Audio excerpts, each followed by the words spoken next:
অন্যায়ভাবে judicial killing করে একের পর এক হত্যা করছিল, সেই সময় এই সিংহ পুরুষ অকুত ভয় নিয়ে তিনি জামাত ইসলামের হাত ধরে সারা বাংলাদেশে জামাত ইসলামকে সুসংগঠিত করেছেন। আজকে আমাদের পক্ষ থেকে তাকে আমরা শ্রদ্ধা জানাই। একই সঙ্গে আমরা সংক্ষেপে যেটা বলতে চাই যে আমরা দীর্ঘদিন যাবৎ আওয়ামী লীগের কাছে রাজনৈতিক বন্দী হিসেবে আমরা ছিলাম।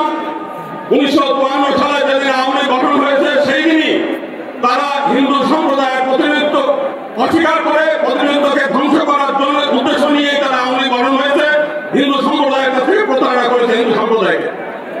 একই সঙ্গে আমরা আরেকটা বৃহৎ দল দেখেছি যারা দীর্ঘদিন এই দেশে শাসন করেছে, তারা হিন্দু সম্প্রদায়কে প্রতারণা করেছে, নির্যাতন করেছে এবং ক্ষতিগ্রস্ত করেছে। 2001 সালে আমরা দেখেছি বিএনপি ক্ষমতা আসার পরে ভোলার কর্পোরেশন শুধু একটা উপজেলায় 200 জন হিন্দু নারীকে ধর্ষণ করেছে, তারা সেটা বিচার করে নাই। এই 2 দিন আগেও পার্বত্য চট্টগ্রাম আমরা দেখেছি 4জন একজন আদিবাসী নারীকে কিশোরীকে 4 জন বিএনপি কর্মী দ্বারা ধর্ষিত হয়েছে। আজকে সারা বাংলাদেশে চাঁদাবাজি, সন্ত্রাস, টেন্ডারবাজি এইগুলো একের পর এক চলছে। আজকে সমগ্র বাংলাদেশের মানুষ আপনারা এখানে এসেছেন জামাত ইসলামের ডাকে। জামাত ইসলাম শুধুমাত্র একটা রাজনৈতিক দল নয়, এটা একটা ইউনিভার্সাল ইউনিভার্সিটি। আপনারা এখানে আসেন, শিক্ষা লাভ করেন, নীতি শিক্ষা দেন, আদর্শ শিক্ষা নেন এবং কিভাবে ধর্ম অনুযায়ী দেশ নিজের জীবন পরিচালনা করা যায় এবং দেশ পরিচালনা করা যায় আপনারা সেই শিক্ষা লাভ করেন।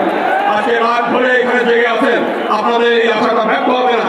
যদি রাজনৈতিক ক্ষমতা আপনাদের নাও থাকে, আপনাদের জীবন ধন্য হয়ে গেল শুধুমাত্র এই জামাত ইসলামে অংশগ্রহণ করার কারণে। আমরা আগামী দিনে আমরা বলতে চাই, একবার ফাঁসিবাদ বিদায় হয়েছে, আবার কোনোদিন আমরা এই ফাঁসিবাদ চাই না। এখানে জুলাই আন্দোলনের শহীদ পরিবারের সদস্যরা আছে, যদি আবারও এই দেশে পিআর সিস্টেম ছাড়া যদি নির্বাচন হয়, আবার ফাঁসিবাদ আসবে, আবার আপনাদেরকে ফাঁসিবাদ সরানোর জন্য আবার জীবন দিতে হবে, রক্ত দিতে হবে।